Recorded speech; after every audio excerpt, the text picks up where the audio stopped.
I'd like to see what their point of views are outside of just my own. How about you? Well, I'm going to come right out of the gate with it. You normally do. You're listening to Cents Per Mile with your host, Charles Gracey, and his co-host, Paul Gibson. Today's guests are Josh Mecca and Dale Bowen. They'll be tackling tough industry topics, asking even tougher questions, all to find better solutions to help make sense make sense. Welcome to Cents Per Mile, and I'm your host, Charles Gracey. And I'm your co-host, Paul Gibson. And today we're here to talk about inward-facing cameras, and we have some exciting guests. We have Josh Mecca with ACT and Dale Bowen, who's an OTR owner-operator. Yep. Cool. So do you want to kick this one off? Yeah, I would. Being a former driver myself, this is one of those topics where it's devil's advocate. I understand the driver's concerns about inward-facing cameras.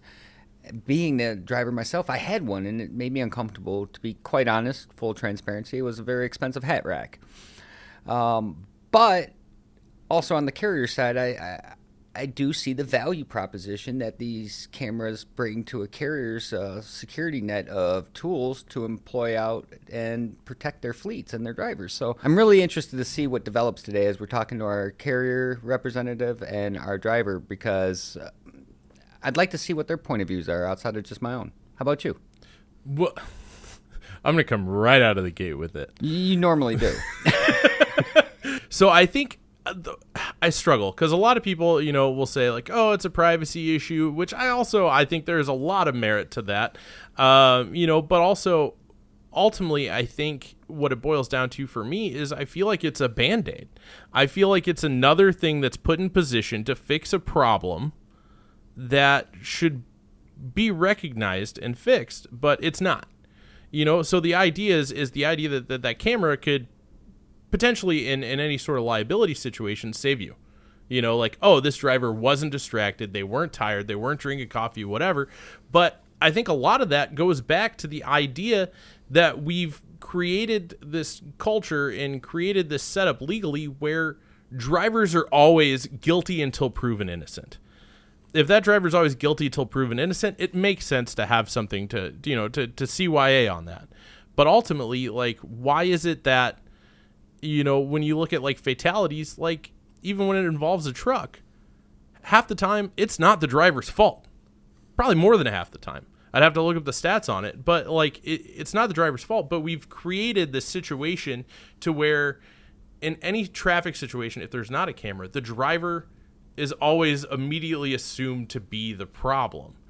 And so I get the idea that can save a driver's career in that situation. I get that it can, stop nuclear verdicts, which is another thing, but that's even along the same lines.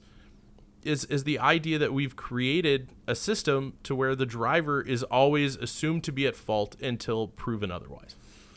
So I can relate to that. When I was working in an office, I saw different applications to these systems.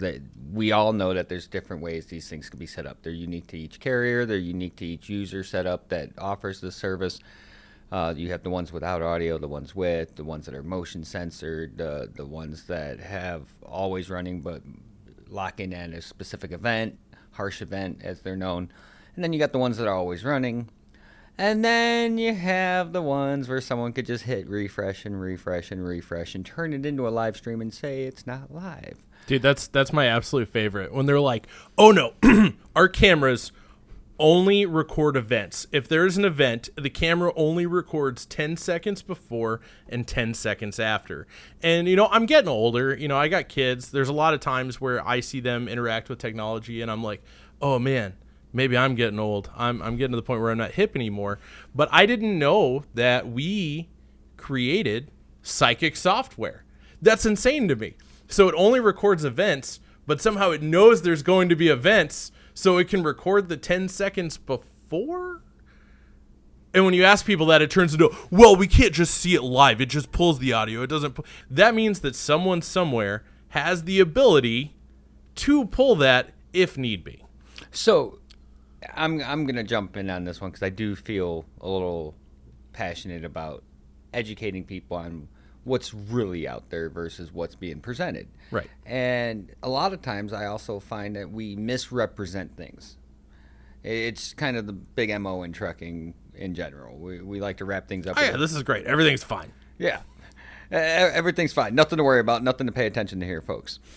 But when it comes to this particular issue, I can neither confirm or deny that I have seen demonstrations where these things can be utilized in live use just by workarounds that could be as simple as hitting the refresh button over and over and over again and being used by dispatchers to turn around and essentially spy on the driver to verify things that were being said to them, which is a complete misuse of the system. So when you say spy, can you kind of elaborate on that? I know you're trying to be sort of tight-lipped because it sounds like, like you're not naming names or anything. But like when you say spy, like what do you, and like verify, like what do you mean? Well, I mean, like say driver calls in and says, "Hey, dispatcher, I'm stuck in traffic." Instead of dispatcher taking driver at word of mouth for this, they would go and refresh. And, "Oh, driver, you're not in traffic. You're sitting at the truck stop." They could see through the driver cam and the dash cam doing that. So that is a misuse in my eyes. Now, I've also seen on the other side where a driver was facing a huge manslaughter charge against them for something that they swore up and down they didn't do. And then when the dash cam in conjunction with the driver facing cam footage came to light, he was exonerated. So it saved his life essentially. So for me, this is one of those things where I've seen the good, seen the bad. Personally, myself, I struggle on this topic, and that's why I'm really looking forward to today's episode, as it's going to give me some more insights outside of just my own experiences, so maybe I can sway one way or another a little more hard on this, because there are a lot of pluses, there are a lot of minuses, and I'm really interested to see what our viewers and everyone else is thinking about this issue. So here's a question that I have that I've always wondered about, and I don't know. It's just me not knowing. And, if someone knows, you could reach out or, like, in the comment section or something like that. But depending on where you're listening. But, so with cameras, right? So I work with cameras all the time. That's kind of my thing. It's my job. I don't understand why these cameras can't be operated locally. Like inside of the truck, like you give the driver the ability, provide them along with the camera, provide them storage, because most dash cams that you would just go buy off Amazon or something like that, they're not connected to the internet. It's local. You put in an SD card, it writes itself over. And if you give that to the driver locally and you have a camera that can overwrite, no one has access to the camera. The driver doesn't have to provide it at any point. But if there is an incident, then the driver would have that SD card, which could be pulled in almost like a black box scenario and then given to the carrier. So they do have some of those. And so the first system that was introduced to me as a driver was a system like that, where it had a little key on the side, you turn it, out came two different, there was a backup and a main SD card, almost looked like those chips that you'd put inside a camera or something to store a bunch of stuff and then upload down the line. I know they have morphed down as things have progressed, like many things. Well, it's trucking. Someone's got to be the third party. Yeah, exactly. No offense. None taken. Yeah, well, I mean, it's not just that. I feel like every time there's something new in trucking, there always has to be someone who basically conceptualizes it in a way to where it makes it easier and carriers don't have to think about it. And it's just like, here's this option, you do it, and now those people have control of the situation versus the carrier. Yeah, and sometimes we get wrapped up in our own momentum that we forget how it affects those around us. So this is one of those things where I've seen it progress, and when it first came out, I was like, all right, it was dash cams. It was cool. This is their, even as a former driver and at that time a driver, I was like, this is fantastic. This is going to protect me. Then I remember showing up to work one day, and then here was this camera sitting inside the cab, facing right at me, couldn't be adjusted. And I remember thinking back, like, all right, I've been driving, no accidents, no tickets, like, this doesn't seem right. And no explanation whatsoever on how this thing worked until you approach them. I wasn't too fond of it, like many people, and I was a more senior driver, so and I'm not saying to do this, folks, but I did happen to take a ball cap and hang it on that thing, or use a greasy thumbed potato chip and then touch it to clean the lens and leave a nice greasy fingerprint so they couldn't make out nothing. Or at times leaving funny faces trying to see if the dispatchers were actually watching, acting like I was picking my nose, whatever I could to draw attention. And I never got a response. Like legitimately never got a response, never got called out on it.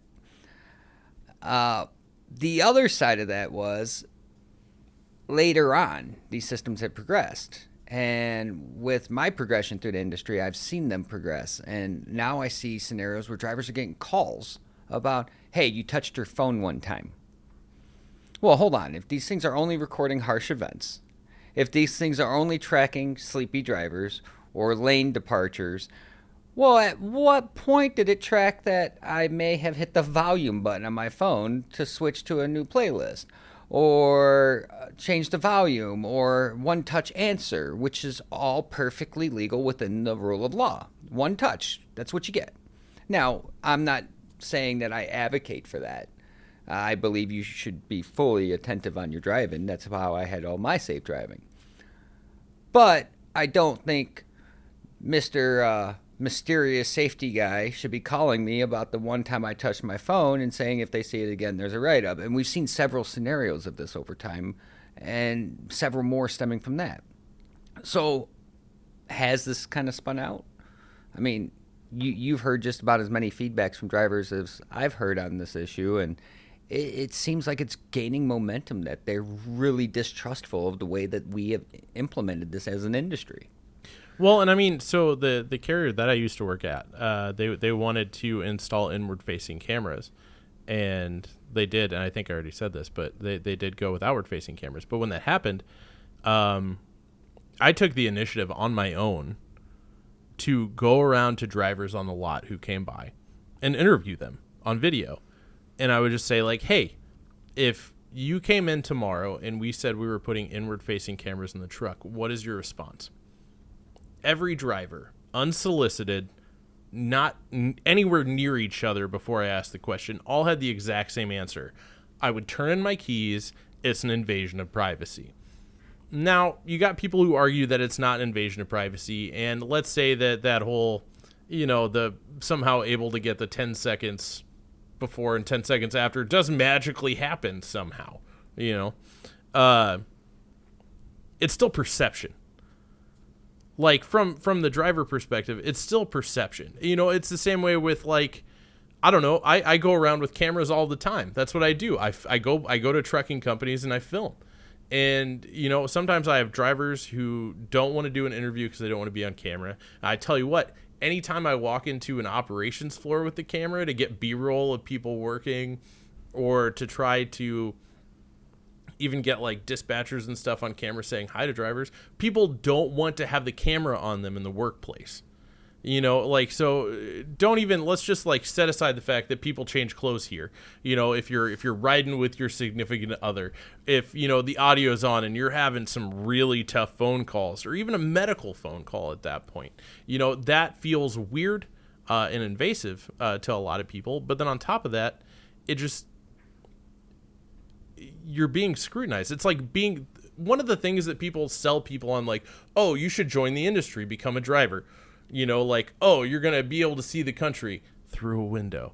Oh, you're going to be able to travel, but you're not going to be able to stop where you want. And one of the other things is the freedom. You have the freedom. You get your load, you go do your job, you deliver the load, you come back, you do it again.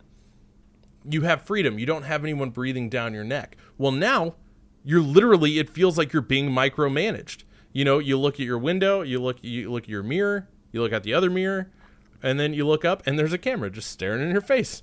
Like that doesn't seem like freedom.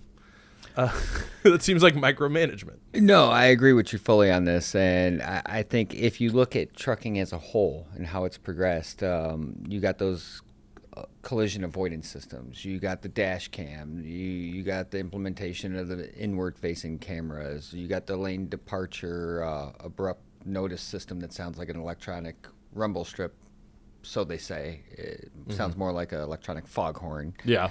But all of these things are being implemented for the safety of their fleet.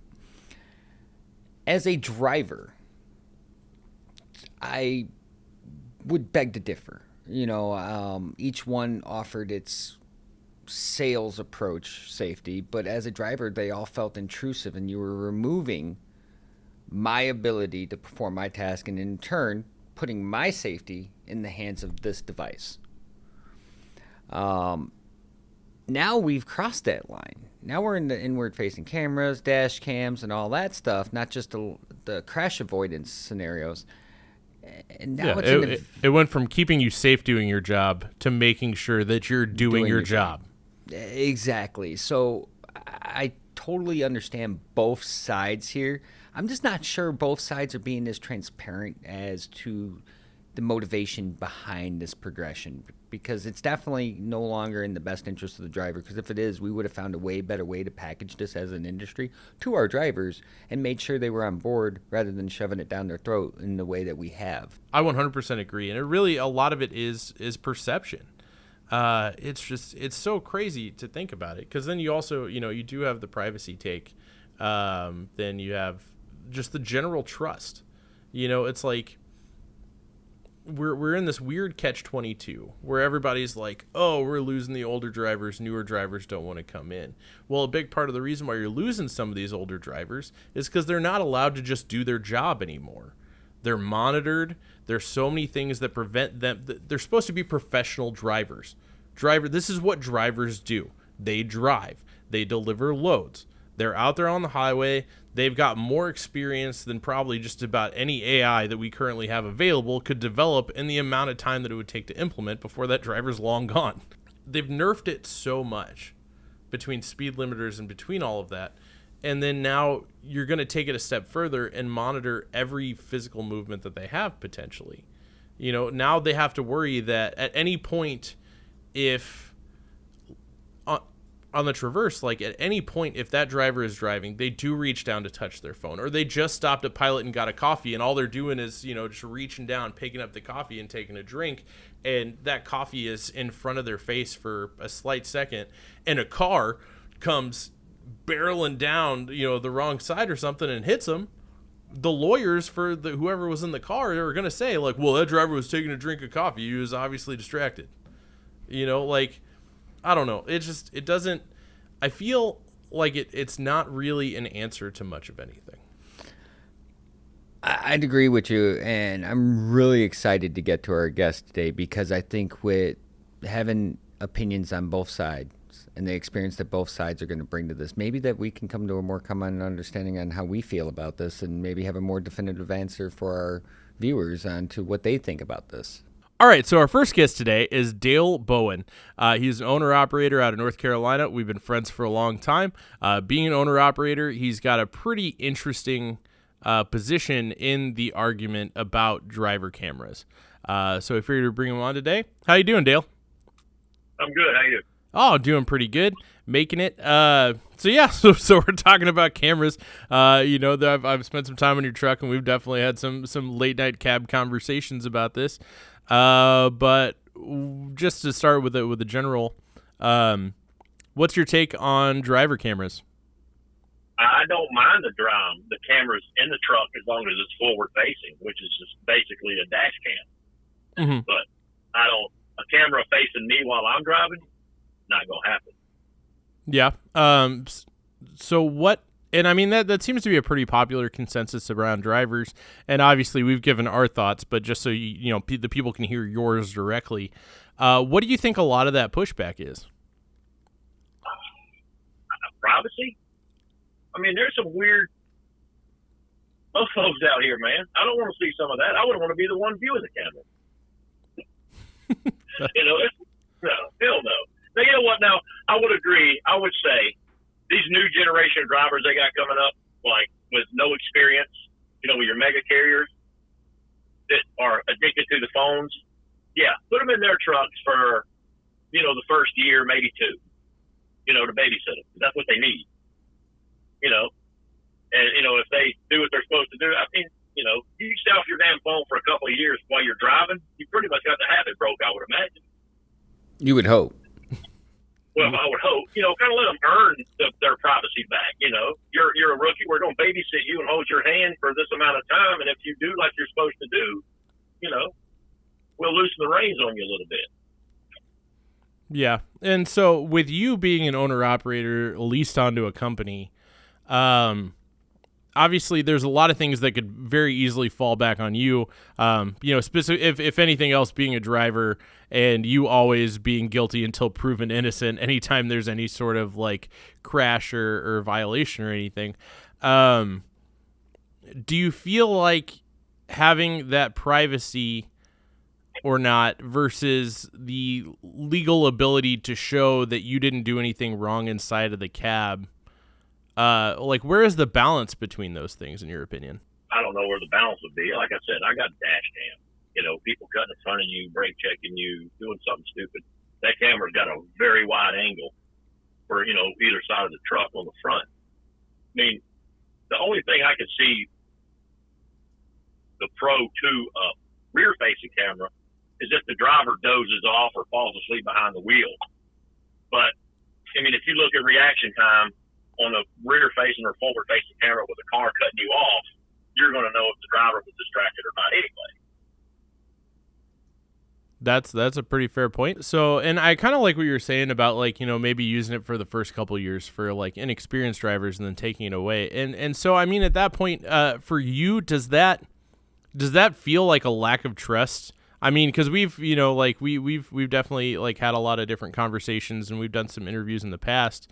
Does that feel like a lack of trust from the carrier, especially with you being such an experienced driver? Yes, it does. Like you said, 30 plus years being out here driving, accident free, and they want to put a camera in my truck. No records of ever being late for a delivery or pickup. And then they want to put a camera in there to monitor me. Why do I need monitoring? I haven't needed it for this length of time. I've done nothing to warrant. Now, if I'm always late or having little fender benders, I could see that. But no, you know, don't. It's kind of like the military with mass punishment. One driver does all these screwing up, and everybody's got to pay for it. That's not right. Punish the ones that's causing the problem, instead of trying to piss the ones off that's not causing the problem. So I'm interested to get your take on this because I see that you feel pretty passionate about the fact that this is kind of like a punishment, and I don't necessarily disagree. I have actually come to realize that perception's reality on this issue, and I think we have failed as an industry to understand what the drivers perceive those cameras to be, which is overall invasion of privacy. So either we failed to educate on the protected privacy, or we have failed to implement a plan or a call to action on how to address this in a better way that makes the drivers feel comfortable. But I think you might be onto something there. We're utilizing it for student drivers, new drivers who have proven, after time, have proven a track record of success, can get them removed. But for the experienced drivers that have nothing, I don't necessarily see that being a terrible idea where it becomes an option almost. Like, hey, you can have this if you want it. Obviously, if something happens, it's there to protect you. If you're confident, you got to earn it. Yeah. You got to earn. But I mean, I understand. Keep the forward facing. That's fine. But the rear facing, make that an option after a while. You know, like a reward. Yeah. You know, you got drivers out here screwing up. Like, for instance, the company I'm leased to, back before e-logs were mandatory, a lot of companies were switching to them. For us, it was, if you get a logbook violation by the DOT, run your paper log. The first violation you get, you're automatically getting e-log put in your truck, so we'll stop any violations in the future. Hey, I agreed with that. That was no problem. That was fine. I wound up getting e-log put in my truck, but I deserved it. I got 17 violations one month. That was on me. You know, I screwed up. I got punished. But don't punish everybody for somebody else, you know, what everybody else is doing wrong. I mean, you got a fleet of 100 drivers, and you got 2 or 3 ones that are continuously screwing up with the same issues, log violations or speeding or whatever. Punish those. Because if you punish everybody for what they're doing, you're going to get resentment toward those drivers to start with. Then you're going to have a bunch of pissed off, angry employee truck drivers or owner operators that are not happy. I don't think it's okay. And also, too, I'm not 100% sure. I don't know if they have audio or not. I'm sure they probably do. They probably just don't use it. I mean, some companies do use audio and have audio, and then some companies have audio, don't use it, and then some don't have audio. Yeah, well, I'm sure they're all audio equipped. Some just choose to keep them muted. Personal phone calls with a family member or something like that. Personal, I don't need nobody. I don't need somebody third party I don't even know listening on my conversation. Well, and I think as a driver, I would be concerned that there's 2 sides to this. So everyone says that these things are installed to protect you. But the very same could be said. What's there to protect you can be used against you. Exactly. Where there was reasonable doubt or, burden of proof often falls on the driver, but not in all situations. Some things have to be proven as well. By having that camera, someone can subpoena that footage and find a reason to put the driver at blame when there might not have been one to begin with. Oh, yeah, exactly. Or you can take it back to, using social media, like Facebook or whatever. You got a driver that's got a social media platform, and he says something negative or derogatory about the company he's currently with. There's been cases where people have gotten fired for that. Yeah.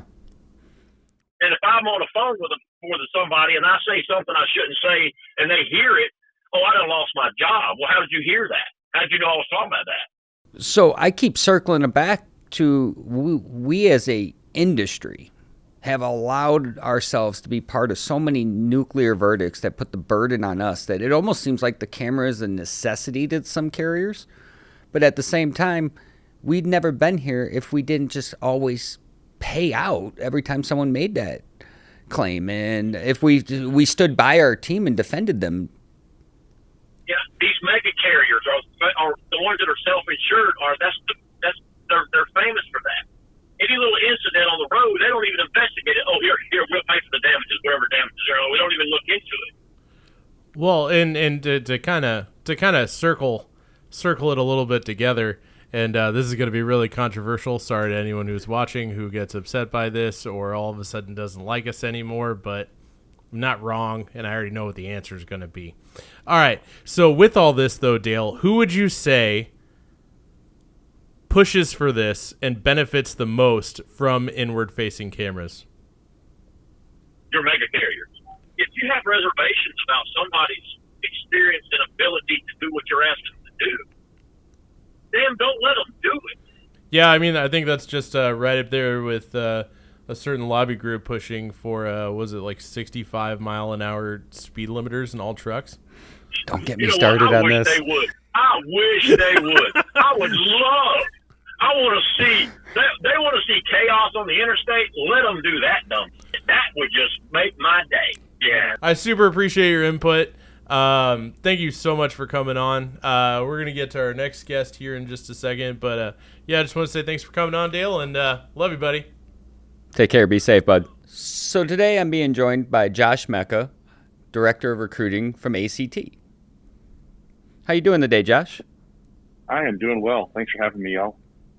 Oh, we're glad to have you here, bud. We're talking about some hot button issues, and today's issue is about the whole driver cams thing, and I know that's something that you've become very familiar with over your time and experience.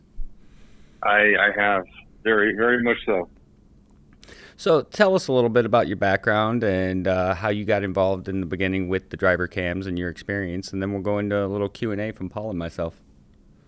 Yeah, man. So I've been in trucking now for right at 16 years. I started at a company in the Southeast. From there, moved to a freight management company where I got to meet carriers of all types, all modes, all shapes, sizes, regional, over the road, intermodal, everything. And in there, it's where I started to learn kind of, different carriers and kind of what we do, what we don't do, how some operate, how some don't operate, just kind of the whole, like, from that customer relationship perspective, learned that angle. And that wasn't like an ad hoc brokerage. It's an actual, managed transportation. So don't think C.H. Robinson, don't think something like that, but think more of like, well, I guess C.H. does some of this, but more that contracted freight type of work. And while I was there, I realized that I really just missed working with drivers. So I left there, ended up in St. Louis for a couple of years, and then about 6.5 years ago, moved over to Kansas City for the ACT job. And it's been a really good move. It's a really good company. And the whole concept of cameras, over my career, I've had a lot of mixed emotion about them. Honestly, I still kind of do, just to be very blunt.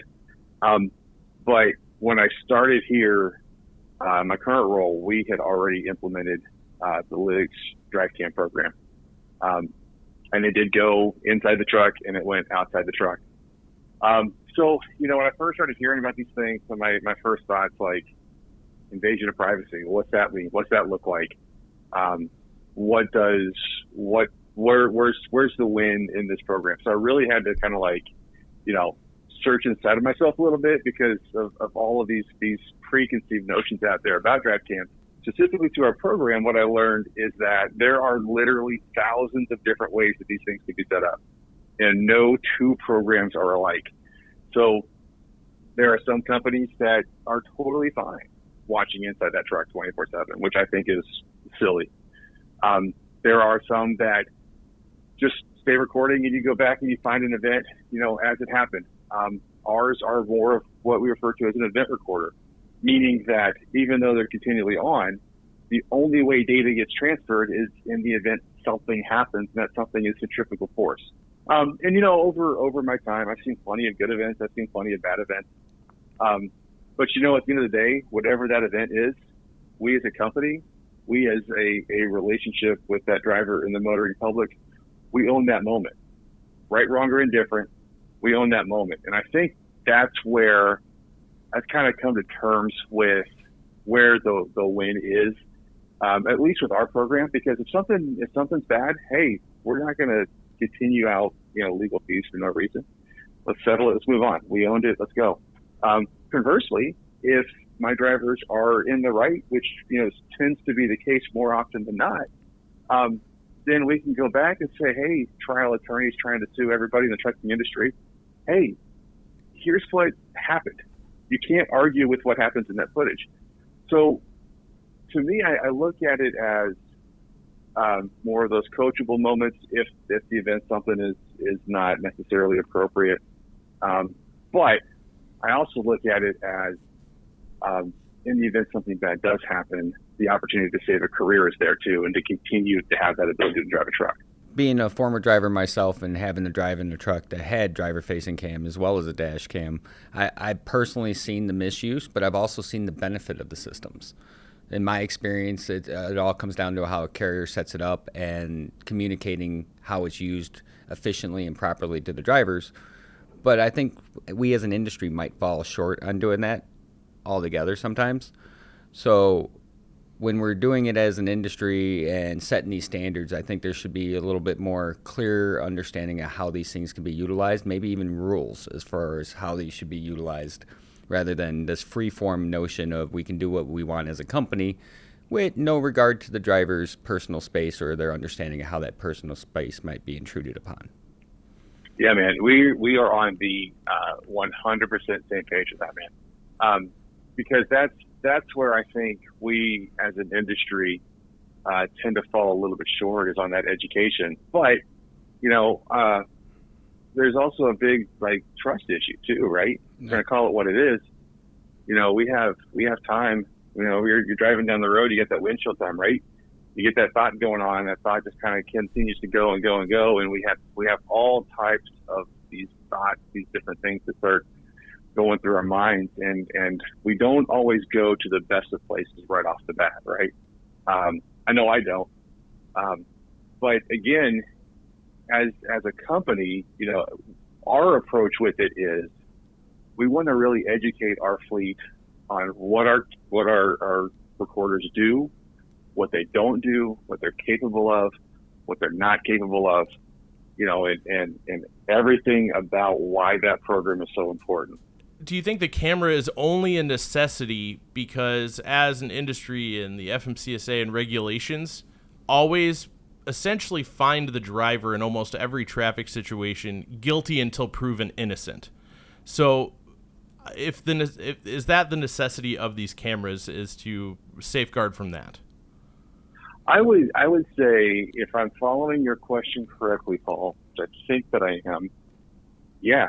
I mean, how's the PSP work, right? You get a violation, how hard is it to get that off your report? I mean, come on, guys, that's got to be an easier way to rebut, right? There's got to be an easier process with all these channels. I mean, especially now they're throwing the clearinghouse and everything else at us. Drivers, unfortunately, you're spot on. Everybody's guilty until proven innocent. I mean, you see a truck accident on the interstate. What's everybody go to? Big bad trucker did something dumb, right? Yep.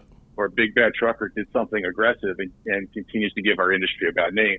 What most likely happens statistically is that trucker was just trying to do his job and get back home to his family, and some four-wheeler was probably distracted and did something else that caused that incident, right? So I'm going to take your question and actually raise that one step further, that when those dollars come into play, it's critical that as companies, if you're properly managing this program, and again, I'm going to emphasize that word properly, you're properly managing these programs, that not only are you able to keep those drivers in a career and in the ability to earn money for their family and make them that hero for their family, but more importantly, when those trial attorneys start coming after the company, those dollars don't leave the company, and we can invest back in our fleet. We can invest back with wages. We can invest back with new equipment.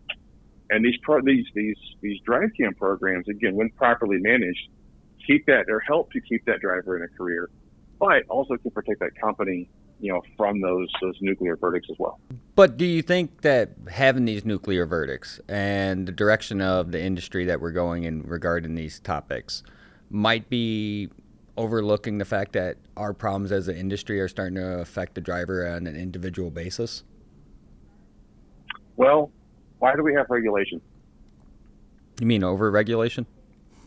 Yeah, I mean regulations. Anyway, what causes regulations to happen? Regulations start to occur because an industry, whatever that is, I mean, food service, college football, trucking, auto dealers, those regulations start popping up because those industries don't police themselves, and we continue to allow bad behaviors to occur. There's no need to be overly aggressive on the road. We need to get back home. When you're overly aggressive, that's when mistakes happen. That's when families don't come home, and that's something that I'm going to keep pushing forward throughout my entire career. I mean, I feel like I could go down that rabbit hole quite a ways with, well, why are those people aggressive? Oh, it's probably because they're so mad because their truck's so big and they're stuck going 62 miles an hour. And they're being told that they only get paid when they're moving, but they're told how fast they can move and how long they have to move. That's probably a whole other segment. I do appreciate your ability to be at least see both sides of it versus people who are just like, this is a great thing, and at least being pragmatic about it.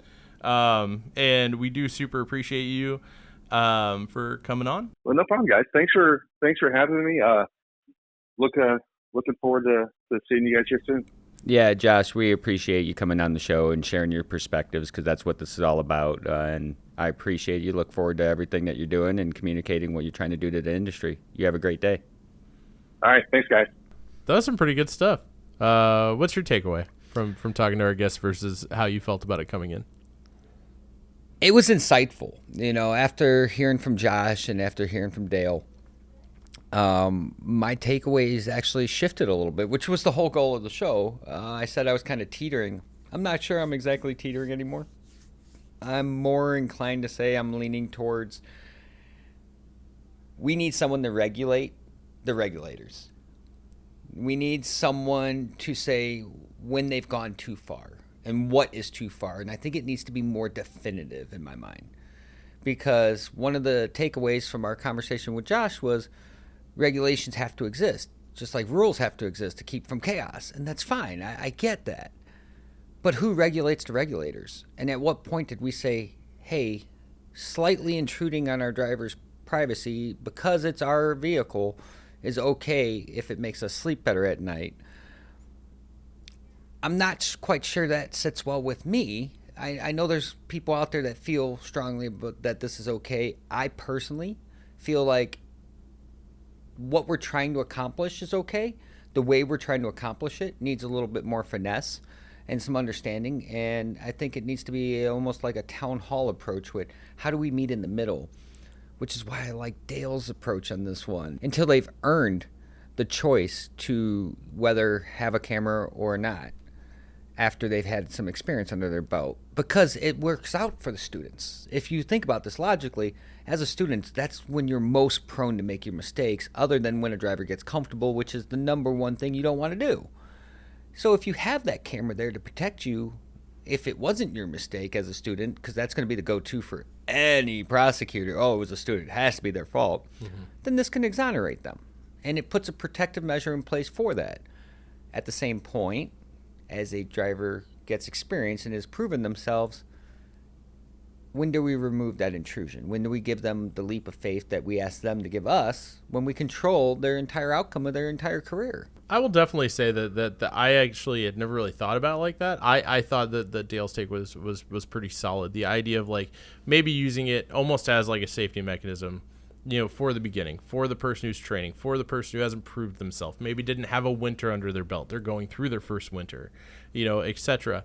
But also, I think that's a reflection of the state of driver training and requirements to become a driver, which is a whole nother episode. But before we do that, lack of training is the issue there. Right. And that's what I mean. Like, so it's one of those things. And I mean, I still feel weird about it with the privacy issue, but then ultimately a trust issue, you know, like, cause you know, in the case of the being able to refresh, you know, it only takes that one person to view that one driver, you know, that dude who's stuck on night shift and that lady who's getting ready to leave out at 3 a.m. She's in the middle of changing clothes, you know, like it's not that it happens. It's that it's possible. I'm still not a fan, but I really like Dale's take, and I respect Josh, and we've had a lot of conversations about it. My biggest fear is that it is a slippery slope. It's just like e-logs, you know, people doing e-logs, and then e-logs got mandated, and now hours of service got tighter, and violations got harder, and it's more, and it's more, and it's more, and despite all this safety, truck crash related fatalities are still going up over the last 5 years. Anyway, you know, I just had a light bulb moment. Yeah. What if, to make everyone happy, the cameras, say in a world where the cameras stay, they're here to stay. We have to accept that. What if we had cameras watching the people watching the cameras to make sure they're utilizing them correctly? You think that would make everyone feel better? I mean, that sounds like the most ridiculous solution, because then what happens when you have corrupt people who are viewing the people who are viewing the cameras? Do you have to get people to view the cameras of the people who are viewing the people who are viewing the cameras of the driver in the truck?